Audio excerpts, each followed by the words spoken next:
noches, nosotras somos Dos con Todo en esta mitad de semana, 23 de abril, sí, 23 de abril y día de una nueva contingencia ambiental aquí en el Valle de México. ¿Cómo estás, Mon? Bien, Dulce, sí se siente, ¿no? El ambiente contaminado hasta caminar cuesta un poco más, no sé si tú lo percibes, pero bueno, ya estamos listas. Pero muy bonito el atardecer también por lo mismo de la contaminación. Romantizando la contaminación, está Así bien. es, y las enfermedades respiratorias que esto causa. Bueno, pues sí, aquí arrancando con todo a mitad de semana con información sobre relación que ya tiene Estados Unidos y China en medio de toda una guerra comercial que inició Estados Unidos a través del gobierno de Donald Trump. Y bueno, ahora ya hay una respuesta un poco más clara del gigante asiático condicionando el diálogo ya con Estados Unidos. Luego aquí en México les traemos la historia de un despojo a una adulta mayor de 102 años que toda una red de despojo en el Estado de México le quitó su inmueble que pues pudo adquirir luego de trabajar como comerciante durante tantos años hasta que llegó la pandemia y se retiró, Mon. En el Con Todo también les traemos una muy buena entrevista. Sí, Dul, es una entrevista con el teólogo Jorge Heredia que nos habla de los cambios que caracterizaron el papado de Francisco, del Papa Francisco, y los retos que tendrá la persona que ahora ejerza ese cargo. Va a estar bueno como siempre el programa, así que acompáñenos, váyanos dejando sus likes y ya comenzamos.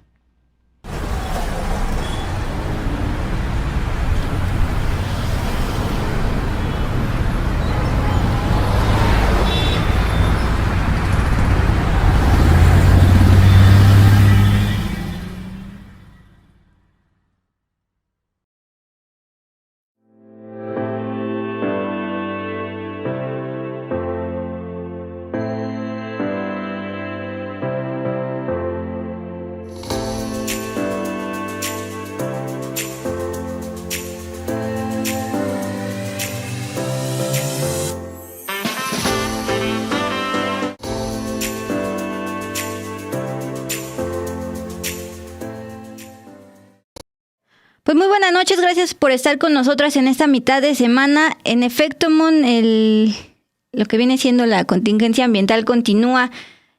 A las 8 de la noche fue el último reporte de la ya conocida CAM Megalópolis y seguimos en fase 1 de contingencia. Más allá de que los autos no puedan circular el día de mañana, pues recuerden que en cierto periodo de tiempo, sobre todo durante las tardes, no es recomendable salir a hacer ejercicio, caminar, exponerse precisamente porque pues es la muerte silenciosa, estarse enfermando de los pulmones y demás precisamente por esta contaminación generada tanto por la industria como por el uso de automóviles, Mon.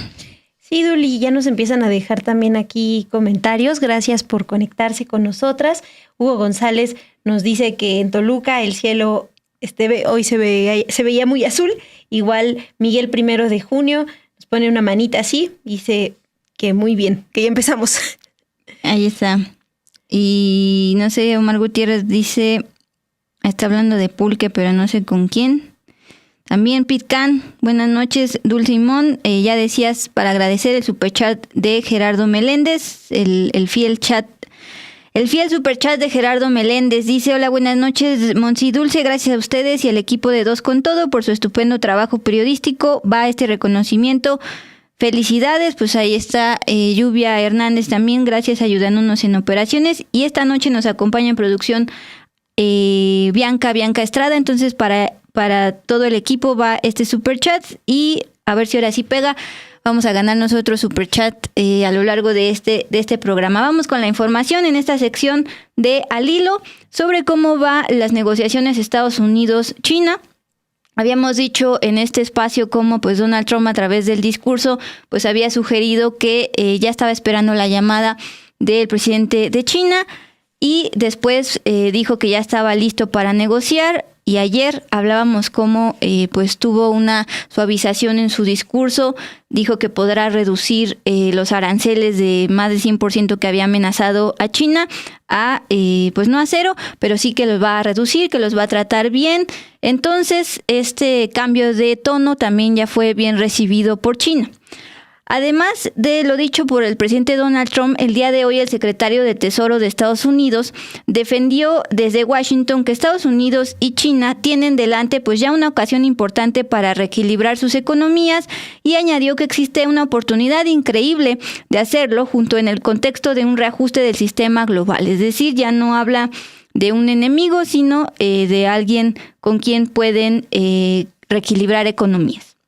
Dice también que según los datos recientes, la economía china se está alejando aún más del consumo y se está acercando a la manufactura, por lo que el sistema económico chino, con un crecimiento impulsado por exportaciones manufactureras, seguirá creando desequilibrios aún más graves y es por eso que está invitando a hacer un equilibrio entre ambas naciones. Bueno, esto y sobre todo lo dicho ayer por Donald Trump en que iba ya a reducirle estas tasas arancelarias que ya estaban en lo surreal, el gobierno de China ya mandó un mensaje muy claro. Están diciendo que sí están abiertos a un diálogo con Estados Unidos sobre el tema arancelario, pero están pidiendo a Washington, particularmente a Donald Trump, que abandone el chantaje y las amenazas precisamente para ahora sí iniciar el diálogo. El portavoz del Ministerio de Exteriores chino señaló lo siguiente: la actitud de China hacia la guerra arancelaria lanzada por Estados Unidos es muy clara. No queremos luchar, pero no tenemos miedo. Si luchamos, lo haremos hasta el final. Y si hablamos, la puerta está abierta. Vamos a ver los detalles en este video que nos prepararon nuestros compañeros de la unidad de investigación. En medio de una nueva escalada en la guerra comercial entre Estados Unidos y China, el gobierno de Pekín ha reiterado su disposición al diálogo, pero bajo condiciones claras. El portavoz del Ministerio de Exteriores, Guo Jiakun, afirmó que la puerta está abierta a las negociaciones, siempre que Washington abandone el chantaje y las amenazas. No queremos pelear, pero tampoco tememos hacerlo si es necesario, advirtió. Guo enfatizó que no hay ganadores en una guerra arancelaria y que el proteccionismo solo lleva al aislamiento. Desde su perspectiva, cualquier solución debe construirse desde el respeto mutuo y la igualdad, criticando duramente el enfoque estadounidense de presionar mientras busca acuerdos. Esa fórmula no funcionará con China, sentenció. Mientras tanto, desde Estados Unidos, Donald Trump ha mostrado una actitud más conciliadora, asegurando que está dispuesto a ser muy bueno con China y reducir sustancialmente los aranceles, aunque no a eliminarlos por completo. Tengo una excelente relación con Xi Jinping, dijo, confiando en que ambos países puedan trabajar juntos y vivir felices. Por su parte, el presidente chino Xi Jinping aprovechó un encuentro con su homólogo de Azerbaiyán para reafirmar que las guerras comerciales dañan los derechos legítimos de todos los países y socavan el orden económico global. Xi Jinping también destacó la disposición de China para defender el sistema internacional centrado en Naciones Unidas y el respeto al derecho internacional. Pekín también advirtió que se opone a cualquier intento de Estados Unidos de presionar a terceros países para que limiten sus relaciones comerciales con China. Esto tras revelaciones de que la Casa Blanca planea usar las negociaciones arancelarias como palanca con los socios comerciales de Pekín. Las tensiones aumentan con la amenaza de nuevos aranceles de hasta el 245% sobre productos chinos, lo que podría agudizar aún más un conflicto con fuertes implicaciones globales.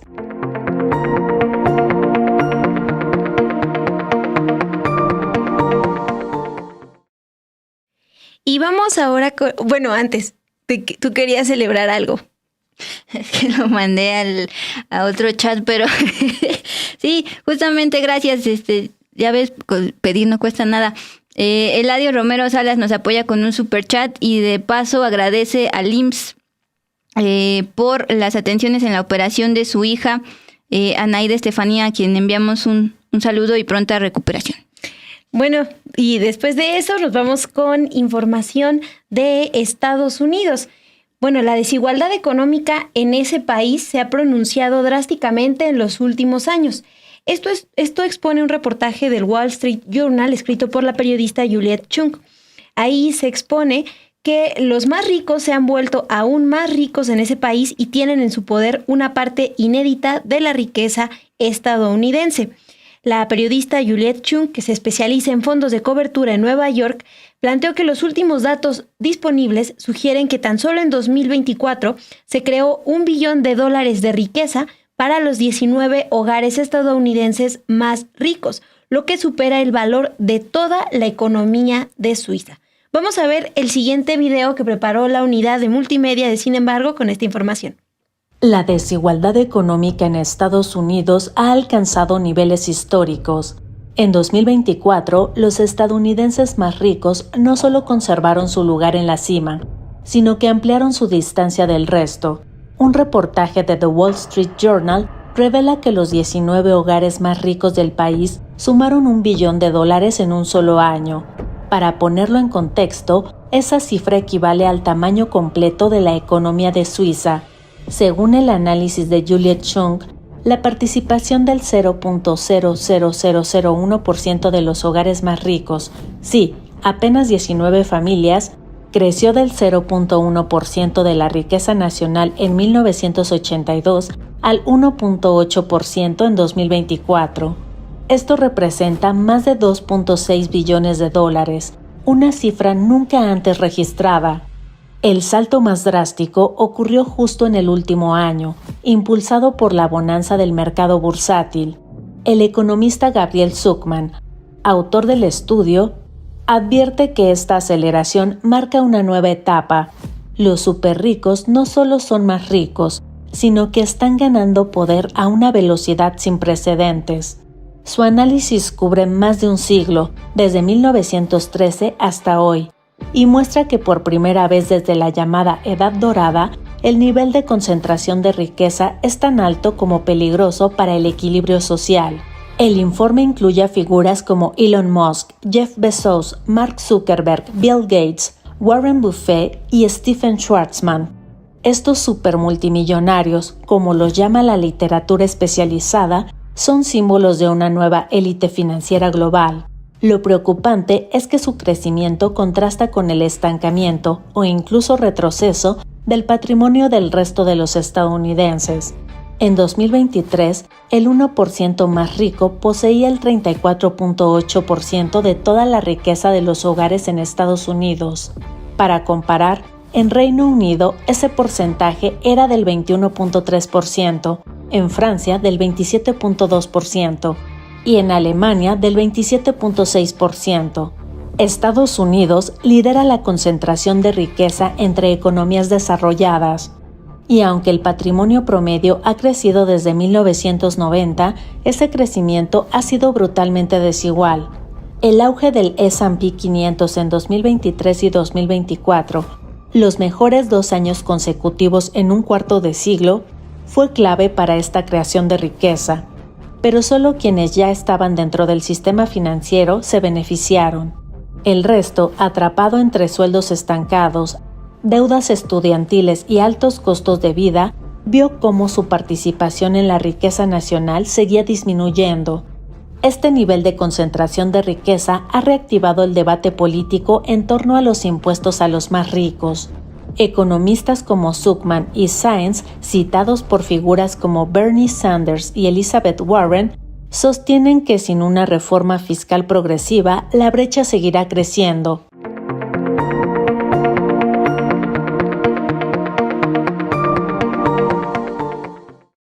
Bueno, gracias a la unidad de multimedia e investigación por este reporte en torno a cómo se hacen más ricos y millonarios allá en Estados Unidos, algo que pues también ocurre en otros países de América Latina.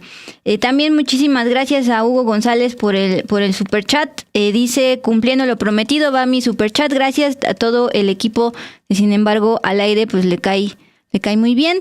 La propia Ana G. y Rodolfo Salas también agradecen el apoyo a todos, Sin embargo al aire.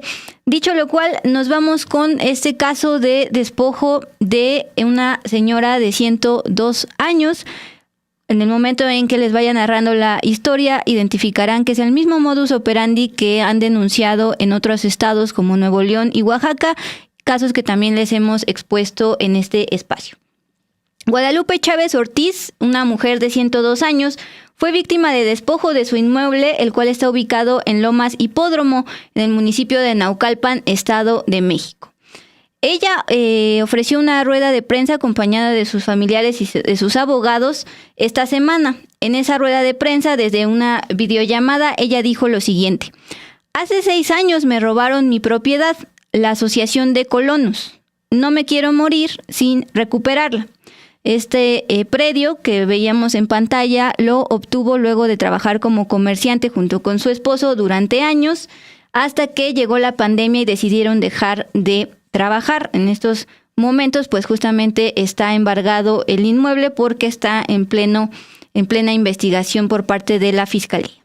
Bueno, fue desde enero del año 2019, efectivamente hace 6 años, cuando doña Guadalupe interpuso la denuncia por el delito de despojo ante la Fiscalía Regional de Naucalpan. Acusó a sus vecinos de la Asociación de Colonos como posibles responsables de esto.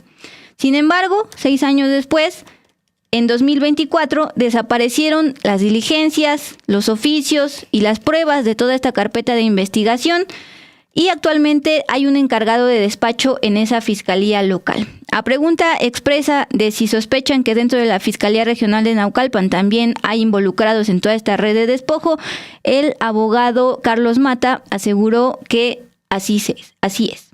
Bueno, pues justamente de acuerdo con la defensa legal y lo documentado a lo largo de estos años, detrás de este delito de despojo hay toda una red de funcionarios del Registro Público de la Propiedad, notarios públicos, al menos de la Ciudad de México y de Oaxaca, que han falsificado documentos y también firmas, precisamente como han denunciado, por ejemplo, los hermanos de Oaxaca, víctimas de intento de despojo de su predio allá en el Centro Histórico de Oaxaca, falsificación de documentos, o también el modus operandi de ir contra adultos mayores, como lo ocurrido en un predio en Nuevo León, en la zona metropolitana de Monterrey, denunciado hace unas semanas en este espacio. Bueno, quien dio detalles en esta rueda de prensa ofrecida esta semana por el colectivo Enjambre Ciudadano fue Gabriela, la nieta de la víctima de despojo, la señora Guadalupe Chávez. Ella asegura que esto no es solo un despojo, sino precisamente es toda una red de complicidades, notarios públicos y funcionarios públicos. En esta rueda de prensa narró que su abuela Guadalupe adquirió la casa en el año 2002 precisamente con su trabajo de comerciante. Fue en enero de 2019 cuando acudió al predio y precisamente querían recuperar la boleta predial para pagar a inicio de año pues este impuesto. Pero se dieron cuenta que las llaves ya no le permitían abrir y adentro había albañiles. Al tratar de averiguar qué diablos había pasado en la Asociación de Colonos de esta colonia Lomas Hipódromo, le solicitaron que confirmaran que Guadalupe Chávez, la dueña del predio, estaba viva. Eso, comenta la nieta, no tenían por qué cuestionarlo y entonces dice, obviamente están involucrados. En la denuncia se señala precisamente a la Asociación de Colonos como la posible responsable. Por su parte, René N., a quien tienen identificados la defensa legal, se hace pasar como representante de la inmobiliaria Zare de México y además se presentó como el supuesto dueño de este predio. Ya cuando estaba el juicio ante la Fiscalía Regional de Naucalpan, René N. presentó un supuesto contrato de compraventa que se había fechado supuestamente el 12 de diciembre del año 2018 ante un notario público, el notario 91 de la Ciudad de México. También René N., a quien están señalando directamente de ser el responsable del despojo, incorporó otro supuesto contrato de compraventa, también supuestamente firmado por la víctima de despojo, Guadalupe Chávez. Es por eso que se están denunciando falsificación de documentos, pero también de firmas. Esto también fue gracias al notario número 19 de Oaxaca de Juárez. Así lo dijo su nieta Gabriela en la rueda de prensa. Se trata de una escritura falsa que se hace en Oaxaca y todo era falso. También la credencial del INE, también falsificaron una credencial del INE, estaba mal el nombre de la abuela, incluso era otra fotografía, y el propio INE a través de un oficio contestó en marzo del año 2019 que esa credencial y de esa persona no existían. Este oficio del INE desapareció junto con varias otras diligencias que ya tenían en la carpeta de investigación, desapareció en 2024 dentro de la propia Fiscalía Regional de Naucalpan. Bueno, finalmente, pues el colectivo Enjambre Ciudadano fue el que realizó esta rueda de prensa para hablar de varios despojos en el Estado de México, pero justamente Carlos Mata fue quien representa a el caso de la señora Guadalupe, que dice que no se quiere morir sin antes recuperar su predio obtenido a partir de su esfuerzo, y es víctima de toda esta red en el Estado de México. Ahí la estamos viendo en pantalla en esta videollamada a través de la cual manda este mensaje. Y recordábamos justamente que el Estado de México pues se caracteriza por los casos de despojo. Un reportaje publicado el 9 de abril aquí en Sin embargo al aire, que elaboró nuestro colega Manuel González, pues recopila los datos de este delito en la entidad. En todo el 2024 se registraron 4,936 casos de despojo en el Estado de México. Estas son cifras oficiales del Secretariado Ejecutivo del Sistema Nacional de Seguridad Pública y se trata de la cifra más alta en los últimos 5 años. También representa un promedio de 13.5 despojos diarios. También hay que recordar que aunque las cifras pues son altas, no todos estos casos se denuncian y eso pues también nos deja ver que podrían ser muchos más casos de despojo en el Estado de México. Así es, Mon. Gracias. Dice Ángeles Ortiz, tantos casos de despojo, ¿cómo es posible? Bueno, pues les estamos documentando que hay un modus operandi y hay funcionarios públicos involucrados. Entonces, pues la misma respuesta de todos los analistas, la impunidad es lo que permite que esto continúe. Ahí están las carpetas de investigación dentro de fiscalías donde también es muy posible que haya coludidos de esta red, no solo en el Edomex, sino en otras entidades como lo documentado en Oaxaca y también en Nuevo León. Dentro del Edomex también hay un caso que en su momento se documentó aquí en Sin embargo, en Lomas Verdes, donde precisamente también es identificar adultos mayores supuestamente vulnerables para pues justamente robarles sus casas. Bueno, del Estado de México nos pasamos a el norte de México y sobre todo también la frontera estadounidense, en este caso de la deuda pendiente con Estados Unidos por el Tratado de Aguas de 1944. Hace unas semanas, unos días, les dábamos la información de que la presidenta Claudia Sheinbaum confirmó que tanto la Secretaría de Gobernación como los gobernadores de Tamaulipas, de Chihuahua y de Coahuila están tratando de llegar a un acuerdo para ver y calcular cuánto volumen de agua verdaderamente pueden enviar a Estados Unidos, al sur de Texas, para pues precisamente cumplir con este tratado, tomando en cuenta que hay una sequía prolongada y una escasez hídrica bastante importante. Bueno, esto ya no solo es a corto plazo, es decir, llegar a un acuerdo para cumplir con lo que deben, sino ya están mirando a más largo plazo, es decir, ya están viendo el tema de cómo tener plantas de tratamiento para poder seguir enviando y cumpliendo con este tratado para que Donald Trump pues no vuelva a presionar a partir de esto. Entonces, la secretaria de Medio Ambiente, Alicia Bárcena, y el administrador de la Agencia de Protección Ambiental allá en Estados Unidos, conocido como EPA, se reunieron en San Diego, California, esta semana para acelerar del año 2029, cuando se tenía programado, a 2027, que ya queden las obras de infraestructura para poder sanear, limpiar las aguas del río Tijuana. Esto precisamente en el marco de la deuda de agua a Estados Unidos por la sequía prolongada, pero esto ya más visto a mediano y largo plazo. Ambos gobiernos, México y Estados Unidos, acordaron ya concluir la planta de tratamiento de San Antonio de los Buenos y también colectores por parte de México para impedir la descarga de aguas crudas en las playas de California. Por el lado de Estados Unidos, se comprometieron a concluir la ampliación de la planta internacional de tratamiento del lado de South Bay en San Isidro. Esto solucionaría por completo el saneamiento de las descargas del río Tijuana en las playas de California. Esta construcción estaba programada en un inicio para que terminara hasta 2029, pero visto este tema de la sequía y sobre todo las presiones de Trump, pues el titular de la EPA se comprometió a acelerar los tiempos para que se concluya antes del año 2027.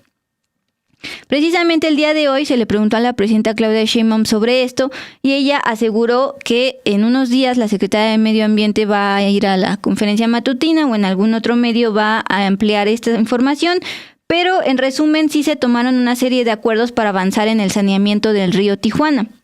Precisamente lo que les recordaba es que a corto plazo pues ya se reunieron los gobernadores de Chihuahua, de Tamaulipas y de Coahuila con el gobierno federal para acordar el volumen que sí es posible que México envíe a el sur de Texas para los agricultores de esa entidad y cumplir entonces con este tratado. Sí, un tratado que también al que Donald Trump se refirió en los últimos días y hacía pues este recordatorio de que México no estaba cumpliendo, pero bueno, la respuesta de México es: estamos cumpliendo con lo que se puede en el contexto de sequía. Entonces es importante no perderle la vista a lo que pase con este tratado. Y vamos ahora, Dul, con información que tiene que ver con los diputados de Morena. Los diputados de esta bancada expresaron su inconformidad con la actitud de la secretaria del Bienestar, Ariadna Montiel. La calificaron de déspota. El líder de la bancada morenista, Ricardo Monreal, ofreció a los inconformes hablar con la funcionaria antes de elevar esta denuncia a su superior jerárquica. Pero fue justo la presidenta Claudia Sheinbaum quien esta mañana respondió al dar su respaldo al trabajo de la titular del Bienestar, Ariadna Montiel. También mandó un mensaje a las y los legisladores de Morena. Dijo: los programas sociales no son para promoverse individualmente, ni tampoco usarse en prácticas corruptas como la de los moches prianistas. Vamos a ver el siguiente video que preparó la unidad de multimedia con información de Nancy Gómez. En un episodio que revela tensiones internas en Morena, varios diputados federales arremetieron contra la secretaria del Bienestar, Ariadna Montiel, acusándola de tener una actitud déspota. El motivo real: su negativa a permitir que los legisladores participen en la entrega de programas sociales del gobierno federal, una práctica que recuerda a los tiempos del PRI y el PAN, donde los apoyos se usaban como moneda de cambio político. El reclamo más evidente lo protagonizó el diputado Juan Carlos Varela, quien exigió ser invitado a los eventos de entrega de apoyos. Montiel le respondió con firmeza: eso que quiere lo hacía el PRI y yo no lo voy a permitir.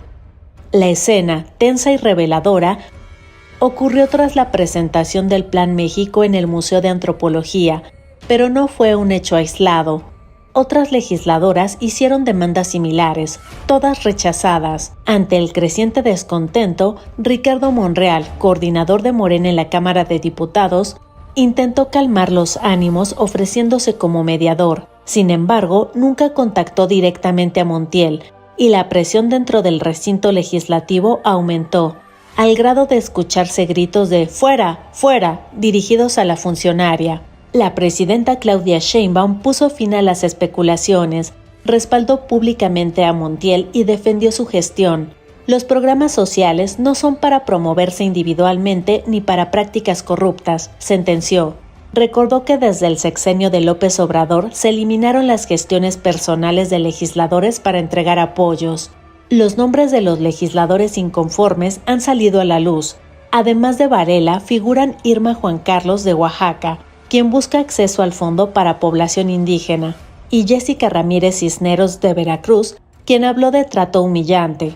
Todos buscan algo en común: recuperar el control político sobre programas sociales para usarlos como herramienta personal o electoral. Ariadna Montiel no es ajena a la lucha social. Proviene del movimiento estudiantil de la UNAM contra el alza de cuotas en 1999 y ha acompañado a López Obrador en su trayectoria política. Hoy enfrenta una presión inusitada, no de la oposición, sino desde el corazón de Morena, por negarse a permitir lo que ella llama las viejas prácticas del pasado.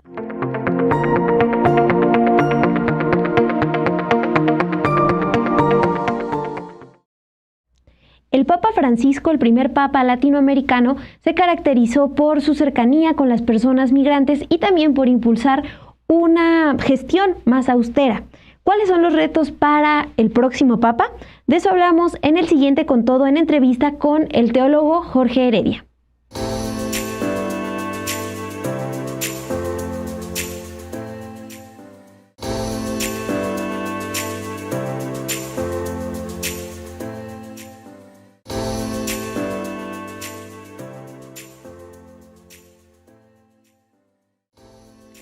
hablemos de los retos que enfrentará la persona que ahora asuma pues el cargo del Papa. Hay que recordar primero que el féretro del Papa Francisco, quien falleció el 21 de abril a los 88 años, ya fue colocado en la Basílica de San Pedro en el Vaticano para ser velado durante 3 días. Hoy estuvimos viendo pues fotos de las filas largas que se hicieron para poder verlo y pues fue trasladado desde la capilla de la residencia de Santa Marta este miércoles. El Papa Francisco, cuyo nombre era Jorge Mario Bergoglio, se caracterizó por vivir de una manera más austera en comparación con sus antecesores. Por ejemplo, decidió no vivir en el departamento privado que es designado para los papas en el Vaticano. En lugar de esto, vivía en un cuarto de la residencia de huéspedes de Santa Marta. Estos cambios también se observan ahora en cómo será su funeral. Desde noviembre del año pasado, él publicó un documento, una nueva edición del libro litúrgico para las exequias del Papa, en el que simplificó algunos ritos con este objetivo. Por ejemplo, el documento destaca que buscaba mostrar que el funeral del Papa sea el de un pastor y discípulo de Cristo y no el de un poderoso hombre de este mundo. Esto pues para ejemplificar los cambios que hizo durante su gestión. También eliminó el uso de una plataforma elevada donde se colocaba el cuerpo del Papa fallecido y que era cubierto con terciopelo. Y ahí era expuesto a los fieles en el Vaticano. Ahora decidió también usar solo un ataúd. Antes utilizaban 3. Bueno, Jorge Heredia Zubieta, académico en el Departamento de Ciencias Religiosas de la Universidad Iberoamericana, explicó en entrevista algunas de estas características que diferenciaron el papado de Francisco. Vamos a escucharlo. Que el Papa Francisco, pues sí, realmente trató de estar cerca de la gente, de buscar una iglesia más sencilla. Digamos, por ejemplo, el detalle de no quedarse a vivir en el Palacio Apostólico, sino irse a la casa de Santa Marta. Allí es donde pasó sus 12 años como papa, ¿verdad?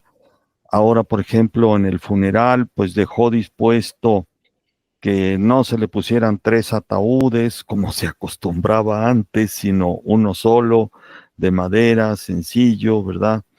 También sale la noticia de que llegó con $100 y con esos mismos se va, es decir, no admitió que se le pagara un sueldo como papa, ¿verdad? Él es jesuita y pues tiene un voto de pobreza, ¿verdad? Entonces trató de vivirlo lo mejor que pudo, ¿verdad? La cercanía, su cercanía con los migrantes, con los pobres, para mí fueron notables sus gestos, por ejemplo, en el lavatorio de los pies, los Jueves Santos, pues se dedicó a ir a las cárceles, ¿verdad? Le lavó los pies a presos, a migrantes, a personas de otras religiones como musulmanes, incluyó varias mujeres, ¿verdad?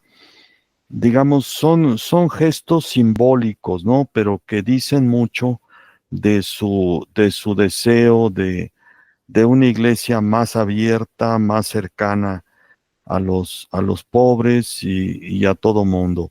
Y de que puede haber pues una reversión, una vuelta atrás, pues claro, la puede haber, siempre es posible. Incluso hay quienes dicen que en la iglesia rige la ley del péndulo, ¿verdad? Que después de un papa muy abierto, luego viene alguno más cerrado, más conservador. El Papa Juan XXIII decía, es que hay que abrir las ventanas para que corra el viento del Espíritu. Y dicen que a otro papa le iba a dar el resfriado, entonces la cerró, ¿verdad?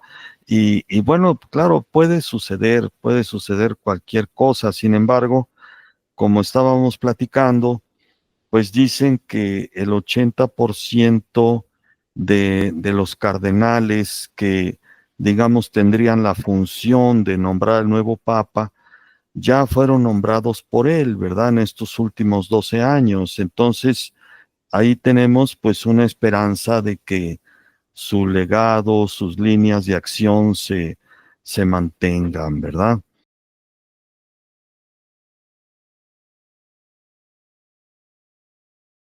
El académico Jorge Heredia. También algo que hay que recordar y que él plantea sobre estos nombramientos que hizo el Papa, el diario Wall Street Journal informó este lunes que el Papa Francisco nombró a 108 de los 135 cardenales de 71 países con derecho a voto. Bueno, la lista ya se actualizó, son 133 los que sí podrán votar, por lo que es muy probable que la mayoría de estas personas que sí podrán votar respalde sus esfuerzos por acercar la iglesia a los creyentes, especialmente a las personas con menos recursos. Como ejemplo, el doctor en teología Jorge Heredia recordó el nombramiento de Luis Antonio Tagle, de 67 años, un cardenal filipino a quien algunos comentaristas han apodado el Francisco asiático, y ha sido considerado durante años uno de los favoritos para ser papa. Si es electo, sería el primer papa asiático. Aunque él fue nombrado cardenal por el Papa Benedicto XVI en 2012, sí ayudó al Papa Francisco a organizar sus giras por Asia y ha abordado algunos de los temas pues, que generan más controversia en la iglesia, como la inclusión de las personas homosexuales y la posibilidad de dar comunión a católicos divorciados y que se volvieron a casar. Otro nombramiento también que destaca es en África, el del cardenal Fridolin Ambongo, de 65 años.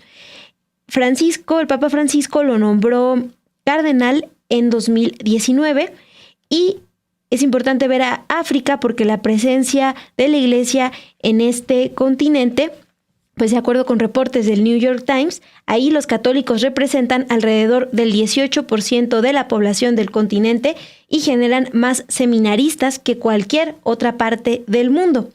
Y aunque el cardenal Ambongo fue cercano al Papa Francisco, tanto que era uno de los 9 miembros de un grupo asesor conocido como el Consejo de Cardenales, este cardenal también lideró la oposición a la decisión que tomó el Papa Francisco en 2023 de que la iglesia debía bendecir a las parejas homosexuales.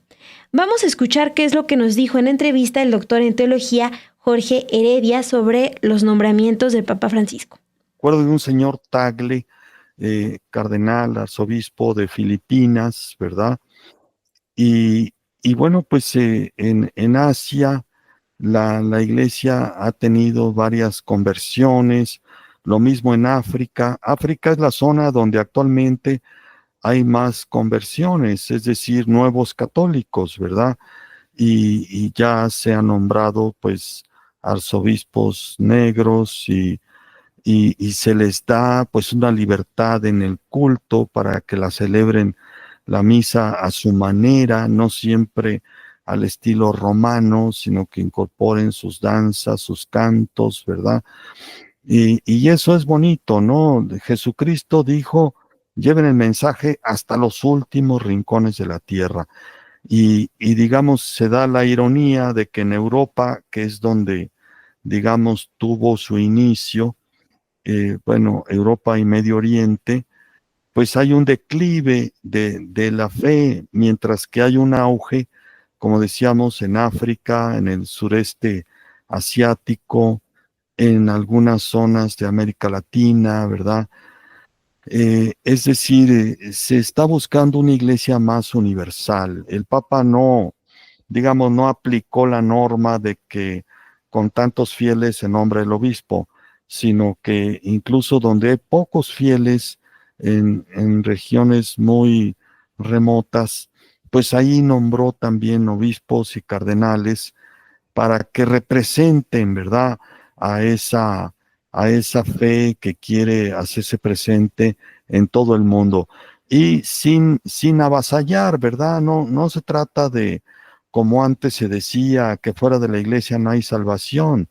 No, nosotros reconocemos que cada uno puede salvarse desde su propia fe, desde sus propias creencias, pero si quieren incorporarse a la iglesia, pues bienvenidos, ¿verdad?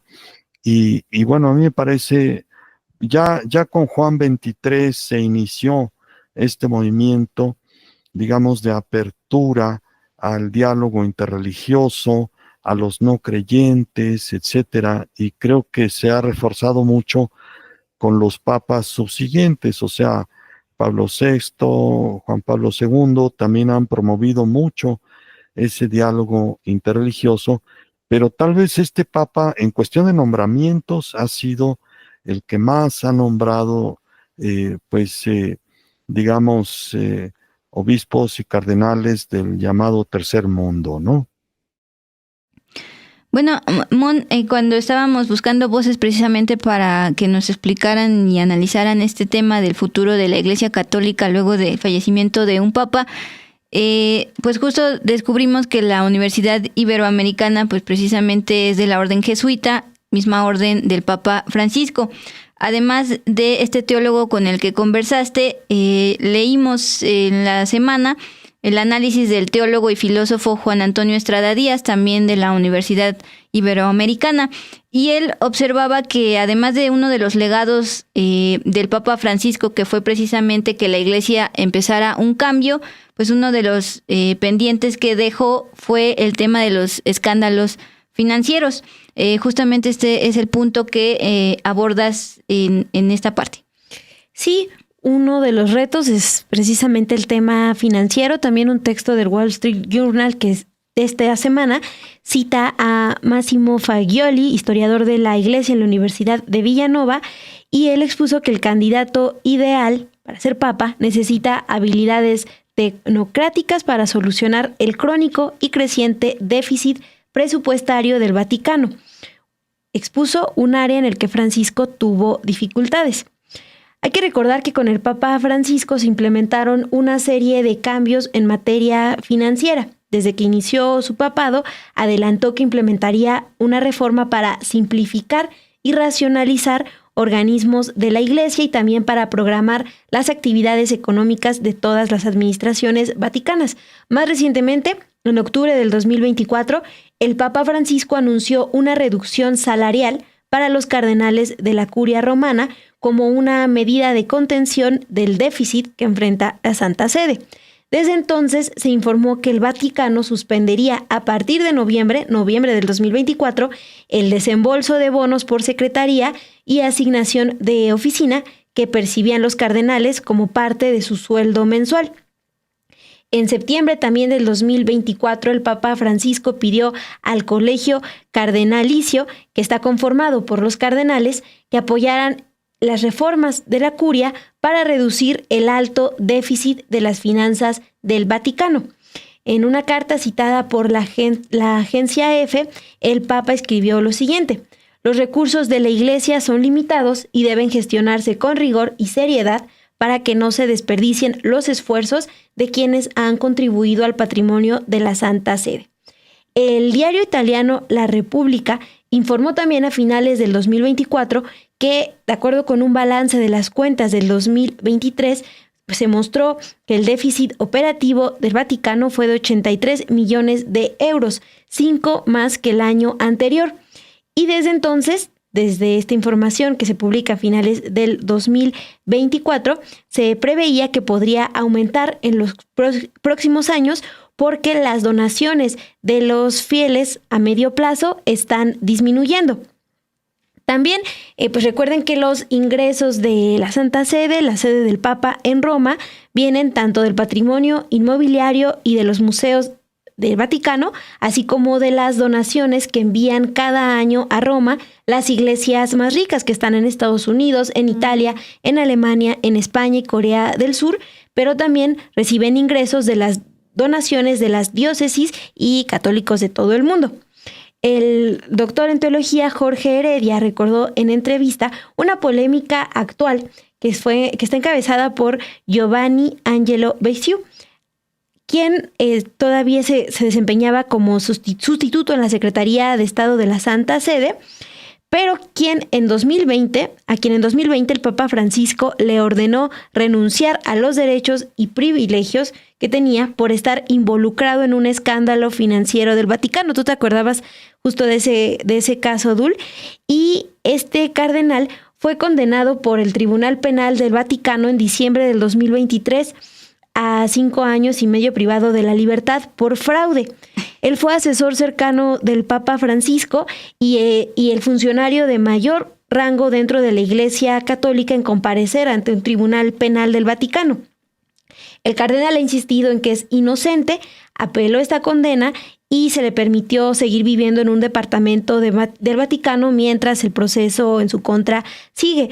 Les hablaba de una polémica porque el cardenal ha dicho que él sí puede participar en el próximo cónclave que podría iniciar el 6 de mayo, pero bueno, tiene que iniciar a más tardar el 11 de mayo.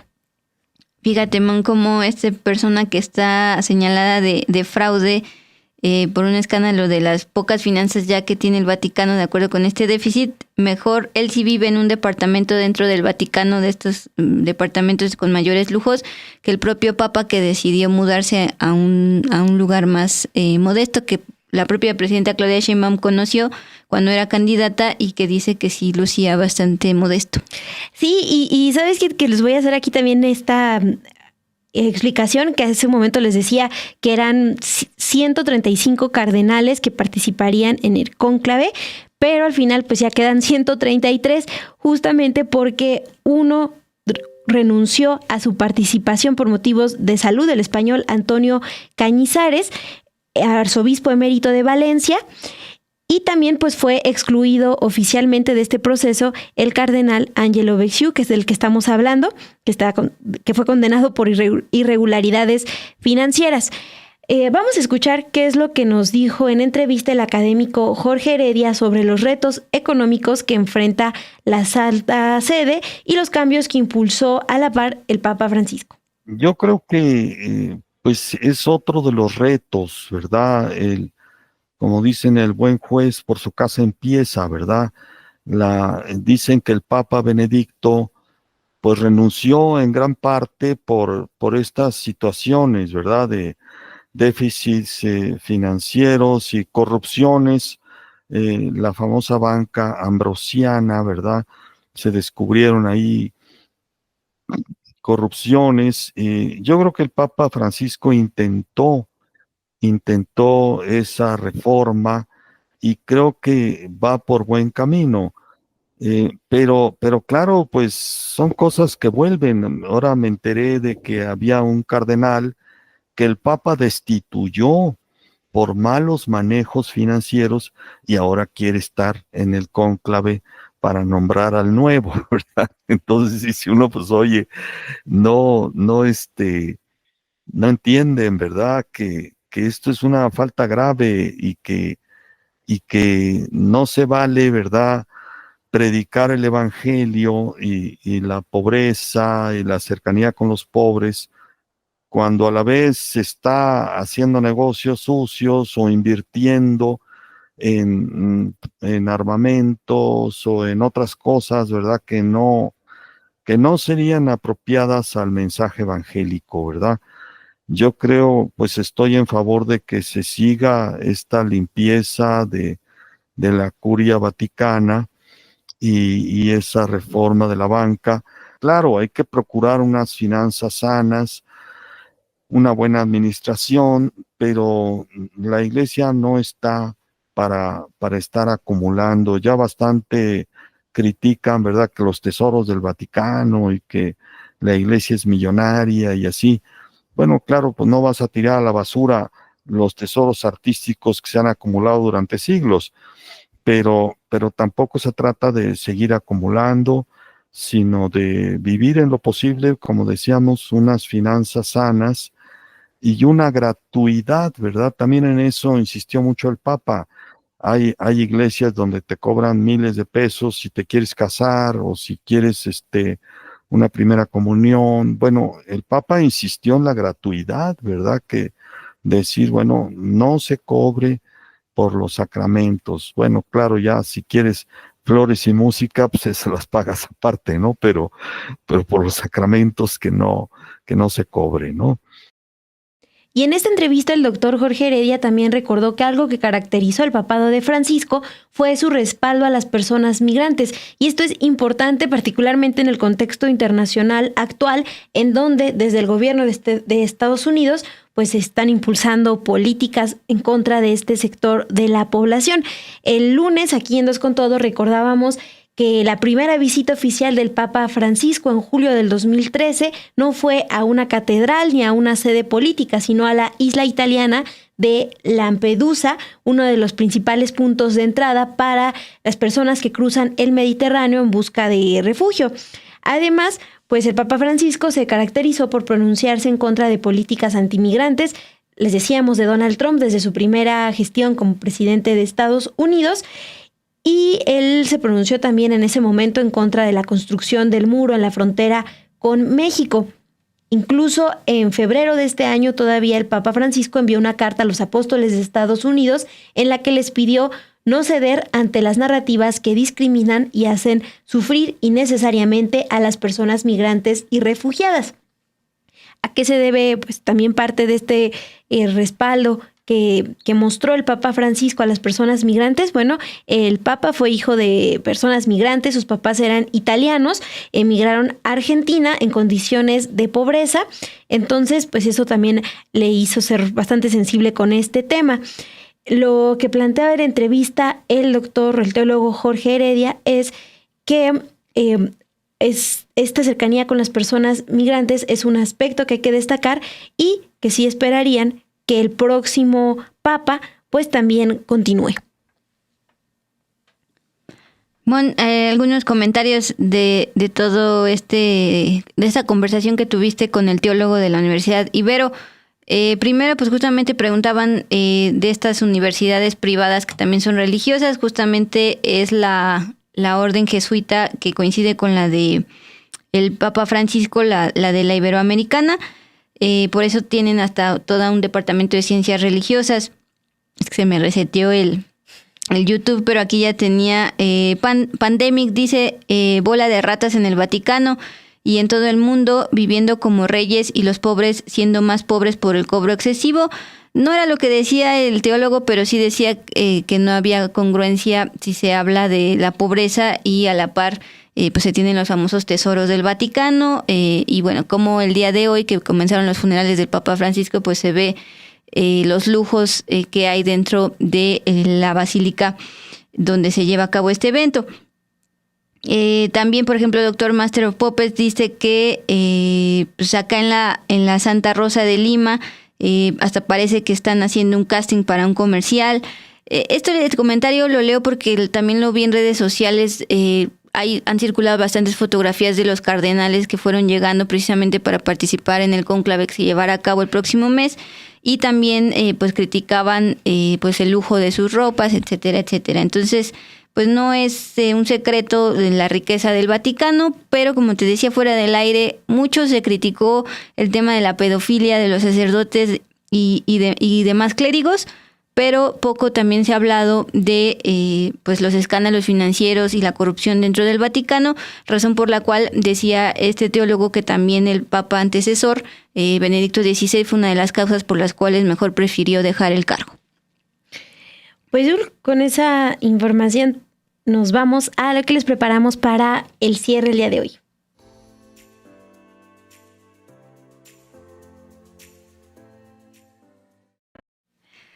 Y hablando de lujos, hablemos del Metromon. Es un lujo que ya se puede utilizar otra vez después de 4 años de estar espere y espere. Pues la redacción que estaba antes en Sin embargo MX, antes de ser YouTube y demás, estaba precisamente por esa línea. Entonces verdaderamente nos hubiéramos visto afectados en estos 4 años. Bueno, pues el día de hoy por fin ya se abrió un tramo más de la estación Cuauhtémoc a Chapultepec de la primera línea rosa. Hay que decirlo, era urgentísimo un mantenimiento a esta primera línea construida en la década de los 70s. Y en este evento de inauguración pues estuvo tanto la jefa de gobierno de la Ciudad de México, Clara Brugada, como la presidenta Claudia Sheinbaum, quien recordaba que pues todo esto inició cuando ella era jefa de gobierno de la Ciudad de México. Importante también este mantenimiento a todas las líneas del metro, luego pues de la negligencia ocurrida en la línea 12 que causó la muerte de varias personas en mayo del año 2021. Bueno, pues más allá de la presencia de tanto Sheinbaum como Clara Brugada, pues importante lo que se realizó y importante por qué tardaron tanto tiempo. Las obras de remodelación comenzaron bajo el liderazgo de la presidenta Claudia Sheinbaum, entonces jefa de gobierno, y justamente hubo bastantes cambios. El retiro de 161,000 toneladas de balasto y colocación de nuevo. El cambio de 240,000 metros de vías, colocación de 2,000 kilómetros de cableado y la sustitución de 20 locales técnicos y uno por estación, decía la presidenta Claudia Sheinbaum, que verdaderamente fue como si hubieran vuelto a hacer otra línea. Esa fue la justificación por la cual se tardaron tantos años, a pesar de que primero decían en tal fecha vamos a abrir y seguían retrasando. Ahora no ha sido toda la línea, es hasta Chapultepec, pero por ejemplo los que se transportan en la famosa glorieta de Insurgentes ahora sí ya van a poder utilizarla, lo cual también es importante para la seguridad, ¿no? Porque es una glorieta donde precisamente como estaba cerrada esta estación había pues ya mayores reportes de inseguridad. Y Dul, es importante porque estaba revisando los datos de cuántas personas usan el metro y nada más en el 2024, y estos datos del sistema de transporte colectivo de aquí de la Ciudad de México, se transportaron 1,171 millones de personas nada más en 2024. Entonces, pues sí es bastante importante este mantenimiento en el metro. Recuerden que en su momento la jefa de gobierno, Clara Brugada, insinuó que también ya están planeando el mantenimiento de la línea 3, que es la que va de Indios Verdes a Universidad, también una de las más utilizadas junto con la 1, pero inmediatamente hubo reacciones negativas y dijo que por el momento no será así, pero sí a largo plazo planean darle mantenimiento porque también es una de las más afectadas. Ojo, porque todavía no se pueden usar dentro de la línea rosa la 1, Juanacatlán, Tacubaya y Observatorio. Es importante Tacubaya porque es una de las que también hace conexiones con otras zonas del oriente de la Ciudad de México y con ello también con el Estado de México, porque también podríamos escucharnos muy centralistas, pero este metro también es utilizado por los habitantes del Estado de México. Entonces, pues ahí estamos. Entonces, si te parece, con esto nos despedimos. Agradecemos en producción en esta noche a Bianca Estrada, enviamos saludos a Ilse García, se encuentra de vacaciones, y también a Lluvia Hernández, anduvo por acá con todo en operaciones. Y Mon, gracias, y que tengan excelente mitad de semana, ya está terminando. Sí, nos vemos mañana, gracias por sus comentarios y por compartir toda esta información.